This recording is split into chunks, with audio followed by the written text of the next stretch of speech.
অন্তর্বর্তীকালীন সরকারের ১০০ দিন পূর্তি উপলক্ষে অন্তর্বর্তীকালীন সরকারের মাননীয় প্রধান উপদেষ্টা প্রফেসর ডক্টর মোহাম্মদ ইউনূস ঐতিহাসিক যুগান্তকারী সুখবর দিয়েছেন।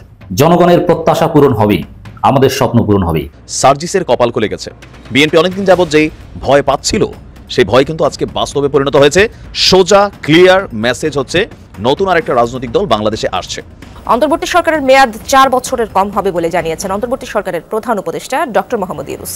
খালেদা জিয়াকে সুখবর দিলেন পররাষ্ট্র উপদেষ্টা। কি সেই সুখবর? এবার নতুন এক পরিকল্পনা নিয়ে মাঠে নেমেছে নিষিদ্ধ সংগঠন ছাত্রলীগ।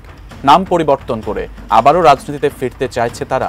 বর্তমান অন্তর্বর্তী সরকারের মেয়াদ কতটা হবে, মেয়াদ সম্পর্কে যা বলেছেন সেটি আমাদের ধারণার বাইরে, অনেকের ধারণার বাইরে। জাতির উদ্দেশ্যে দেওয়া প্রধান উপদেষ্টার ভাষণে নির্বাচনের রূপরেখা না থাকায় আশাহত হয়েছে বিএনপি। সকালে জাতীয় প্রেস ক্লাবে এক আলোচনা সভায় এমন কথা বলেছেন দলটির মহাসচিব।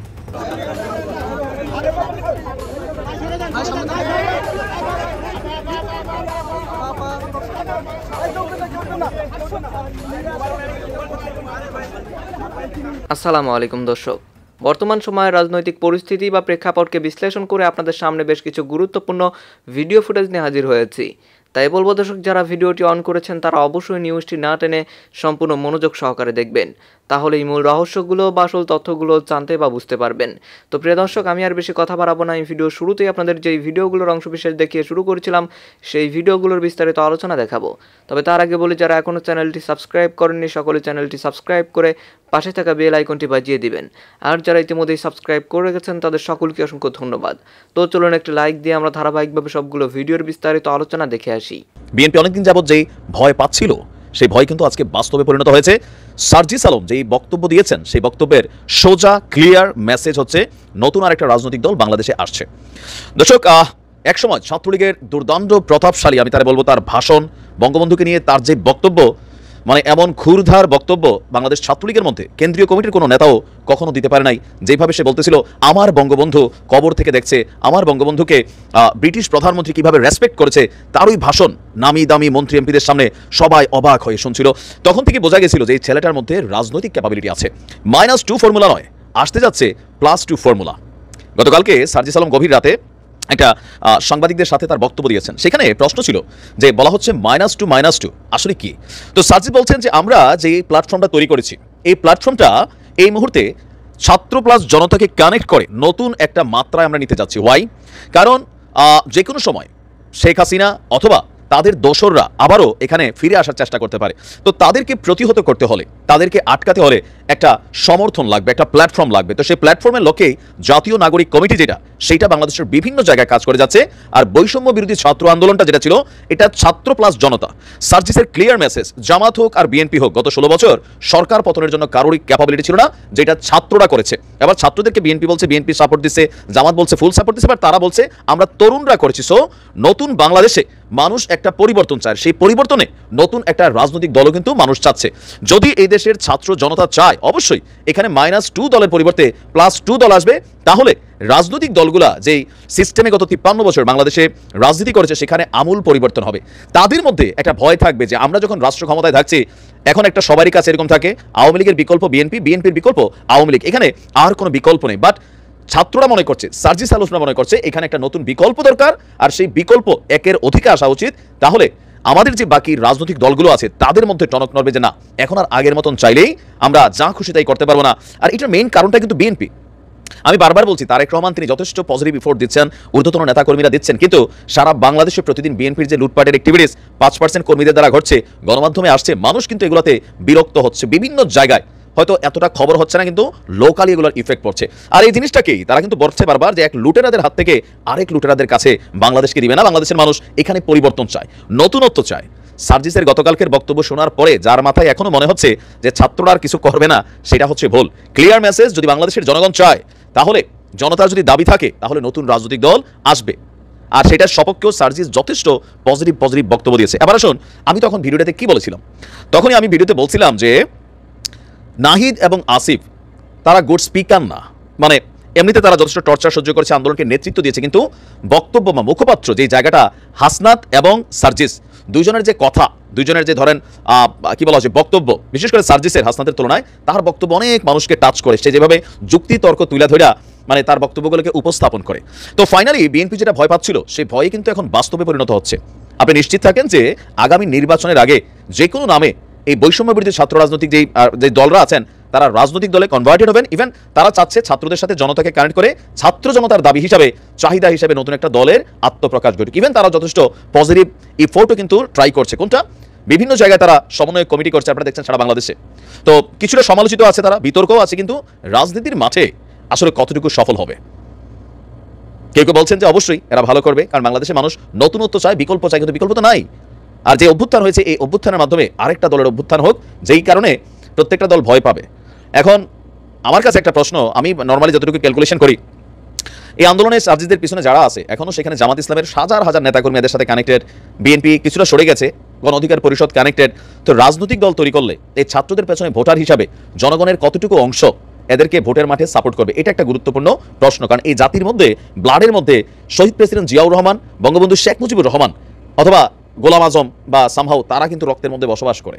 আল জাজিরায় তার আরেকটা সাক্ষাৎকার প্রচারিত হয়েছে, অনেকের চোখে পড়েছে, সেটা বিস্তারিতভাবে কথা বলবো, কিন্তু তার মধ্যে তিনি কিছু কথা বলেছেন নির্বাচন নিয়ে, আমি ধারণা করি যেটা আমাদের এই রাজনৈতিক অ্যাটমসফিয়ারে এটা খুব সিরিয়াস ডিবেট ইনিশিয়েট করবে।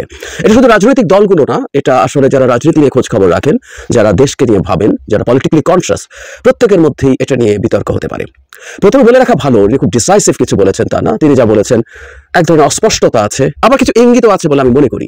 ইংরেজিতে যে কথাটা আছে রিডিং বিটুইন দ্য লাইন্স, এটা রিডিং বিটুইন দ্য লাইন্স একটু দেখলে আমার কাছে মনে হয় যে এর মধ্যে কিছু চিন্তা প্রধান উপদেষ্টার আমাদের সামনে এসে হাজির হয়েছে, বিশেষ করে এই সরকারের আয়ু এবং নির্বাচন নিয়ে, এমনকি সংবিধান নিয়েও তার একটা মন্তব্য আছে এখানে, যেটাও কগনিজেন্সে নেওয়া দরকার।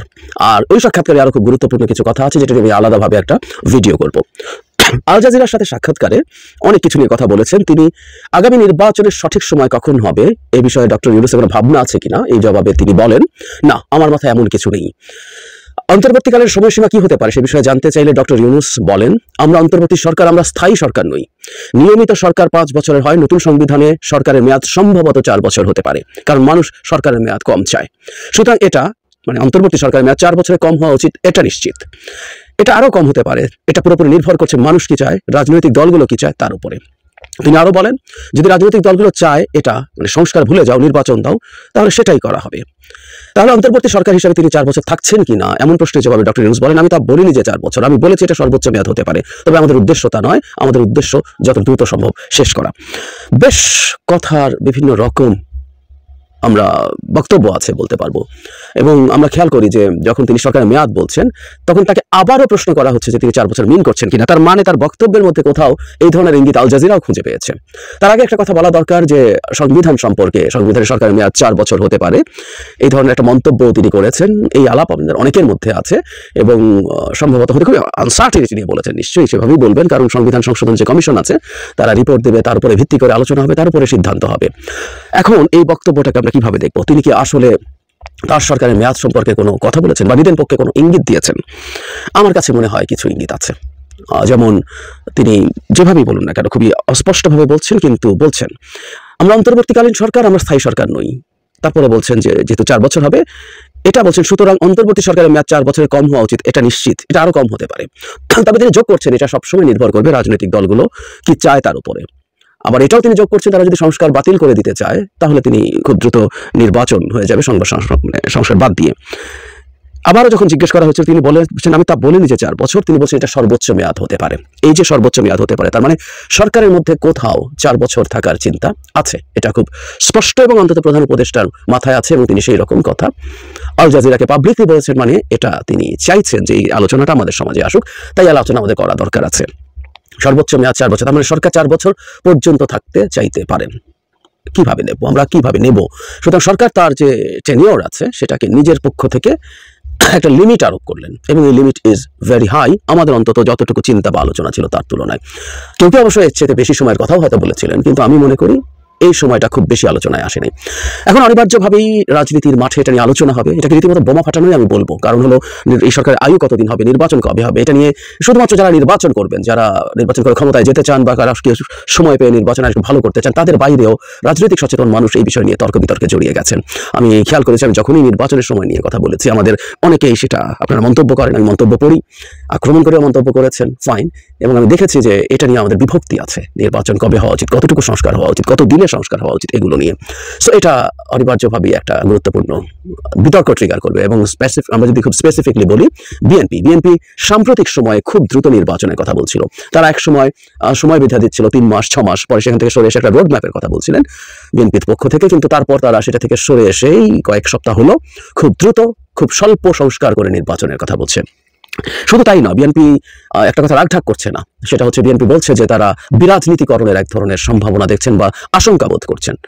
তারা 1-11 রেফারেন্সও কেউ দিয়েছেন। সুতরাং যখন এই প্রেক্ষাপটে তারা দ্রুত নির্বাচন চাইছেন, তাদের এই শঙ্কার মধ্যে আপনারা খুব নিউট্রালি যদি চিন্তা করেন, তাহলে বিএনপির মধ্যে এই ধরনের শঙ্কা হওয়া অমূলক না। ফলে 4 বছর সর্বোচ্চ হতে পারে, এই চিন্তাটা সরকারের আছে, এটা তাদের সেই দুশ্চিন্তা, সেই শঙ্কা আরো বাড়িয়ে দেওয়ার খুব ভালো সম্ভাবনা আছে, এটা নিয়ে কোনো সন্দেহ নাই।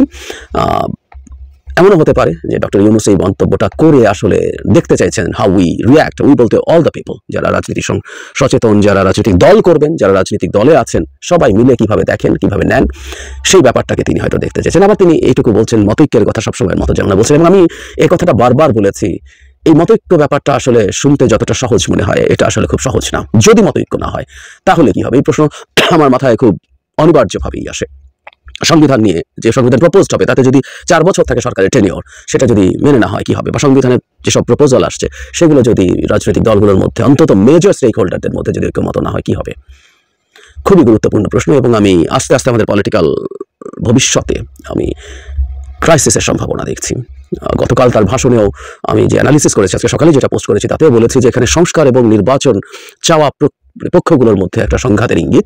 এখন সরকারের মেয়াদ বৃদ্ধি করা দরকার, এই আলাপ কিন্তু সরকারের বাইরে থেকে অনেকে করেছেন, খুব স্পষ্টভাবে এই আলাপ মাঠে ছেড়েছেন বেশ কয়েকজন মানুষ, যারা মনে করেন, তারা বিএনপি ইভেন অ্যাকিউজ করেছে, তারা যখন নির্বাচন চাইছে যে তারা ক্ষমতায় গিয়ে লুটপাট করার জন্য অস্থির হয়ে গেছে, এই ধরনের ভাষা ব্যবহার করেছেন। এবং এই সরকারটা থাকুক থেকে তারা, এবং অনেকে এটাকে বিপ্লব হিসাবে ডিফাইন করে অনেক বিপ্লবী কাজ এই সময়ের মধ্যে করতে চান।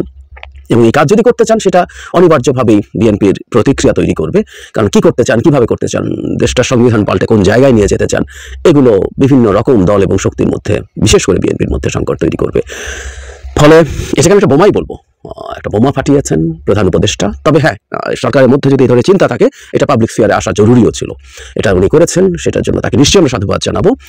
এবং জানুয়ারির পর আসলে আমরা বুঝতে পারবো কি পরিমাণ সংস্কার করা যাবে। ইনফ্যাক্ট উনি ওটার ভিত্তিতে এই কথাগুলো বলেছেন বলেই আমরা ধারণা করবো, কারণ সবগুলো দল মিলে যদি একমত হয় যে আমরা এই সরকারের অধীনেই এতগুলো সংস্কার করতে চাই, এগুলো করে আমরা তারপর নির্বাচনে যেতে চাই, এখন 4 বছর ধরে কি কি সংস্কার করতে চায়, আস্তে আস্তে আমরা মনে হয় সেগুলো স্পষ্ট হবে, এবং সেগুলো স্পষ্ট হওয়ার পরে বুঝবো 4 বছর সময় লাগবে কিনা। আমি আবারও বলছি, ডক্টর ইউনূস বলেননি উনি 4 বছর থাকছেন, ওটা বলছে সর্বোচ্চ মেয়াদ ওটা হতে পারে, কিন্তু আবারও বলছি এতে এইরকম একটা সময় থাকারও সম্ভাবনা আছে, এটাকে তিনি উড়িয়ে দিচ্ছেন না। আর খুব দ্রুত আমার মনে হয় এখন যেটা করা দরকার, আশা করি সংস্কার যে প্রতিবেদনগুলো আছে সেগুলো পাবলিশ হওয়ার পর সব রাজনৈতিক দলগুলোই এই সময় পর্যন্ত ধৈর্য ধরবেন, এবং 31 ডিসেম্বরের পর সরকার নিশ্চয়ই সবার সাথে বসবেন, এবং কতটুকু সংস্কার কিভাবে করবেন সেই আলোচনার মাধ্যমে ঠিক হওয়া দরকার। আমি বারবার এই ব্যাপারটাকে জোর দিচ্ছি, 4 বছর নয়, সরকার 5, 7, 10 বছরও যদি ঐক্যমত্যের ভিত্তিতে সব রাজনৈতিক পক্ষকে নিয়ে মতৈক্য সৃষ্টির মাধ্যমে থাকেন, তাতে তো কোনো সমস্যা নেই। কিন্তু এই আলাপ আলোচনাগুলো এবং চেষ্টা করা দরকার সব পক্ষ যথেষ্ট ছাড় দিয়ে সিদ্ধান্তে যেন আসেন, এবং কোনো পক্ষই এমন কিছু দাবি দেওয়া না করেন যেটা খুবই ইউটোপিয়ান মনে হয়, খুব কল্পনাবিলাসী মনে হয়। কারণ আমাদের political stability is very important in recent Times. নানান রকম আন্তর্জাতিক রাজনীতি, ভূরাজনীতি পাল্টে যাচ্ছে। ইভেন এই সরকার দায়িত্বে আসার 3 মাসের মধ্যেও পাল্টে গেছে। সবকিছু বিবেচনায় নিয়ে খুব সেন্সিবল, প্র্যাগম্যাটিক বা প্র্যাকটিক্যাল, বাস্তব ভিত্তিক সিদ্ধান্ত আমাদের নেওয়া জরুরি। দর্শক, আমি আশা করছি আপনারা সকলেই অত্যন্ত মনোযোগ সহকারে সবগুলো ভিডিওই দেখেছেন। এমনকি দর্শক, যদি এই ভিডিওগুলো সম্পর্কে আপনাদের কোনো মতামত থেকে থাকে তাহলে তো অবশ্যই জানাবেন। দর্শক, নিউজটি শেষ করছি এখানেই, ফিরছি পরবর্তী নিউজে নতুন কোনো টপিকে। আল্লাহ হাফিজ।